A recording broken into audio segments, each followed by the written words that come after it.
1959 ഒരു തണുത്ത ഫെബ്രുവരി രാത്രി റഷ്യയിലെ ഉറാൽ മലനിരകളിൽ 9 യുവാക്കൾ ഒരു സ്കീ യാത്രയ്ക്കിടെ നിഗൂഢമായ സാഹചര്യങ്ങളിൽ മരണപ്പെട്ടു. ഈ സംഭവം ദ്യാത്രോ പാസ് ഇൻസിഡന്റ് എന്ന പേരിൽ അറിയപ്പെടുന്നു. ലോകത്തെ ഏറ്റവും വലിയ തീർപ്പാക്കാത്ത രഹസ്യങ്ങളിലൊന്നാണ് ഈ സംഭവം.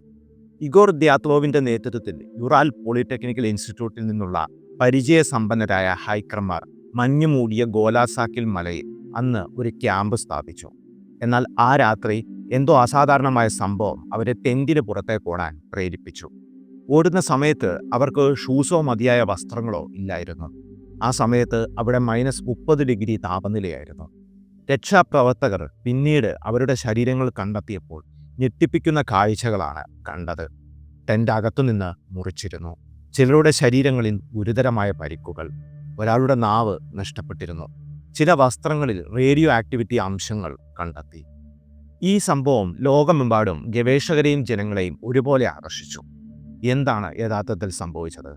പ്രകൃതി ദുരന്തമോ മനുഷ്യനിർമ്മിതമായ ഗൂഢാലോചനയോ അതോ അമാനുഷിക ശക്തികളോ? ഈ വീഡിയോയിൽ ദ്യാത്രോ പാസ് സംഭവത്തിന്റെ വിശദാംശങ്ങൾ, അതിന്റെ നിഗൂഢതകൾ, വിവിധ സിദ്ധാന്തങ്ങൾ എന്നിവ മലയാളി പ്രേക്ഷകർക്കായി അവതരിപ്പിക്കുന്നു. Welcome back.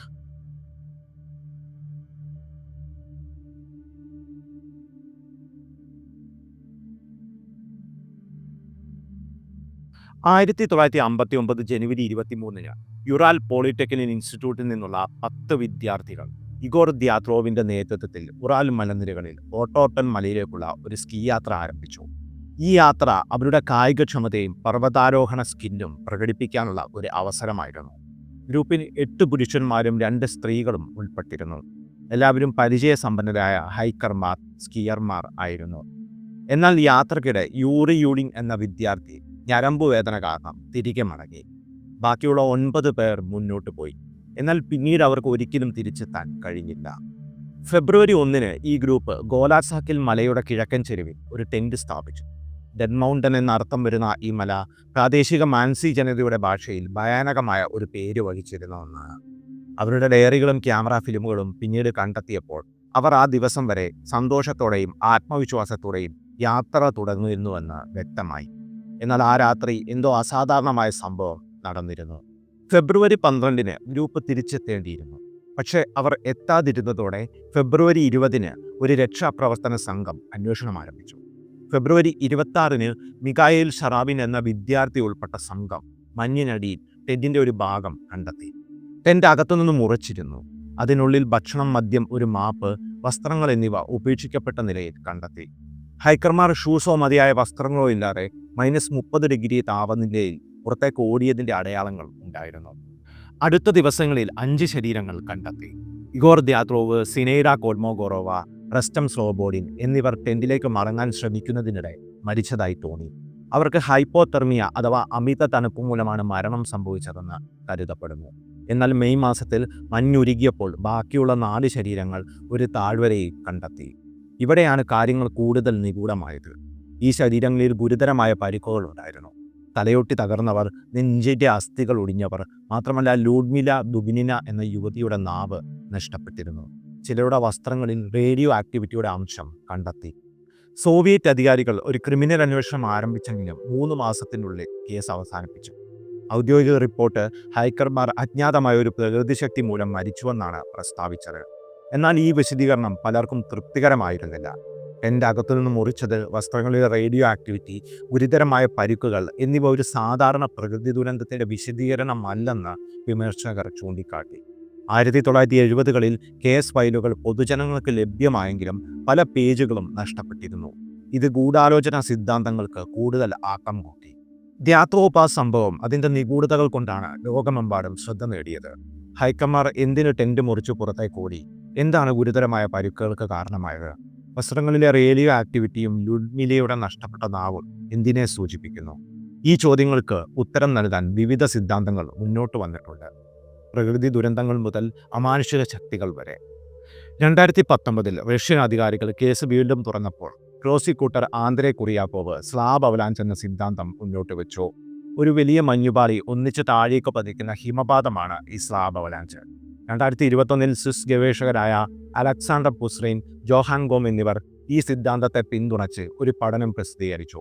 ഗോലാസാക്കിൻ മലയിലെ ചെറിയ ചെരിവ്, ടെന്റ് സ്ഥാപിക്കാൻ ഹൈക്കർമാർ മഞ്ഞ് മുറിച്ചത്, ശക്തമായ കാറ്റബോട്ടി കാറ്റുമൂലം മഞ്ഞ് അടിഞ്ഞുകൂടിയത് എന്നിവ ഒരു ചെറിയ സ്ലാബ് അവലാഞ്ചിന് കാരണമായിരിക്കാമെന്ന് അവർ വാദിച്ചു. ഈ അവലാഞ്ച് ടെന്റിന്റെ ഒരു ഭാഗം തകർത്ത് 3 പേർക്ക് ഗുരുതരമായ പരിക്കുകൾ ഉണ്ടാക്കിയിരിക്കാം. ഭയന്ന ഹൈക്കർമാർ ടെന്റ് മുറിച്ച് പുറത്തേക്ക് ഓടി, തുടർന്ന് ഹൈപ്പോതെർമിയ മൂലം മരിച്ചു. ഡിസ്നിയുടെ ഫ്രോസൺ എന്ന ചലച്ചിത്രത്തിലെ മഞ്ഞിന്റെ ആനിമേഷൻ കോഡ് ഉപയോഗിച്ച് നടത്തിയ കമ്പ്യൂട്ടർ മോഡലിംഗ് ഈ സിദ്ധാന്തത്തെ ശക്തിപ്പെടുത്തി. എന്നാൽ രക്ഷാപ്രവർത്തകർ അവലാഞ്ചിന്റെ തെളിവുകൾ കണ്ടെത്താതിരുന്നതും 9 മണിക്കൂർ വൈകി അവലാഞ്ച് സംഭവിക്കാനുള്ള സാധ്യതയും ഈ സിദ്ധാന്തത്തിനെതിരെ വിമർശനങ്ങൾ ഉയർത്തി. 2019 ഒരു സ്വീഡിഷ് റഷ്യൻ പര്യവേഷണം അതിശക്തമായ കാറ്റബാറ്റിക് കാറ്റ് മൂലം ഹൈക്കർമാർ ടെന്റ് ഉപേക്ഷിച്ചതായിരിക്കാമെന്ന് നിർദ്ദേശിച്ചു. 20 മുതൽ 30 മീറ്റർ സെക്കൻഡ് വേഗതയിൽ വീശിയ ഈ കാറ്റ് -40 ഡിഗ്രി താപനിലയോടൊപ്പം ടെന്റിൽ താമസിക്കാൻ ഹൈക്കർമാർക്ക് ബുദ്ധിമുട്ടുണ്ടാക്കിയിരിക്കാം. 1978 സ്വീഡനിലെ അനാലിസ് മലയിൽ സമാനമായ ഒരു സംഭവം 8 ഹൈക്കർമാർ മരിച്ചത് ഈ സിദ്ധാന്തത്തെ പിന്തുണച്ചു. എന്നാൽ ഹൈക്കർമാർ സാധാരണ നടത്തത്തിന്റെ അടയാളങ്ങൾ കാണിച്ചതും പരിഭ്രാന്തിയുടെ ലക്ഷണങ്ങൾ ഇല്ലാതിരുന്നതും ഈ സിദ്ധാന്തത്തിന്റെ ബലം കുറച്ചു. ചില ഗവേഷകർ ഹൈക്കർമാർ ഒരു രഹസ്യ സോവിയറ്റ് സൈനിക പരീക്ഷണത്തിന്റെ സാക്ഷികളായിരിക്കാമെന്ന് വാദിക്കുന്നു. 2008 ഒരു ബാലിസ്റ്റിക് മിസൈലിന്റെ ഭാഗമെന്ന് കരുതപ്പെടുന്ന ഒരു മെറ്റൽ തുകട കണ്ടെത്തി. വസ്ത്രങ്ങളിലെ റേഡിയോ ആക്ടിവിറ്റിയും ചില മരങ്ങളിലെ പൊള്ളൽ അടയാളങ്ങളും 1959 അന്വേഷകനായ ലെവ് ഇവാനോവിന്റെ ഫയർബോൾ സിദ്ധാന്തവും ഈ വാദത്തെ പിന്തുണച്ചു. ഹൈക്കർമാർ ഒരു രഹസ്യ ആയുധ പരീക്ഷണം കണ്ടതിനാൽ കൊല്ലപ്പെട്ടിരിക്കാമെന്ന് യൂറി കുൻസെവിച്ച് എന്ന ഗവേഷകൻ അഭിപ്രായപ്പെട്ടു. എന്നാൽ ഈ പ്രദേശം ഒരു പൊതു ടൂറിസ്റ്റ് സ്ഥലമായിരുന്നതിനാൽ രഹസ്യ പരീക്ഷണങ്ങൾക്ക് അനുയോജ്യമല്ലെന്ന വിമർശനം ഉയർന്നു. ഏറ്റവും വിചിത്രമായ സിദ്ധാന്തങ്ങൾ ഏലിയൻ ആക്രമണം അല്ലെങ്കിൽ അമാനുഷ്യ ശക്തികൾ ആണെന്നാണ്. ചില ദൃക്സാക്ഷികൾ ആകാശത്ത് ഓറഞ്ച് നിറത്തിലുള്ള വെളിച്ചങ്ങൾ കണ്ടതായി റിപ്പോർട്ട് ചെയ്തു. ലൂഡ്വിലയുടെ നഷ്ടപ്പെട്ട നാവ്, ഗുരുതരമായ പരിക്കുകൾ, വസ്ത്രങ്ങളിലെ റേഡിയോ ആക്ടിവിറ്റി എന്നിവ ഈ സിദ്ധാന്തങ്ങൾക്ക് കൂടുതൽ ശക്തിയായി. എന്നാൽ ഈ വാദങ്ങൾക്ക് ശാസ്ത്രീയ തെളിവുകളില്ല. മാത്രമല്ല, പലപ്പോഴും സിനിമകളും ഡോക്യുമെന്ററികളും ഈ സിദ്ധാന്തങ്ങളെ സെൻസേഷണലൈസ് ചെയ്തു. ചില ഹൈക്കർമാരെ വസ്ത്രങ്ങൾ ഊരിയ നിലയിൽ കണ്ടെത്തിയത് പാരഡോക്സിക്കൽ അൺഡ്രസ്സിംഗ് എന്ന ഹൈപ്പോതെർമിയുടെ ലക്ഷണമായി വിശദീകരിക്കപ്പെടുന്നു.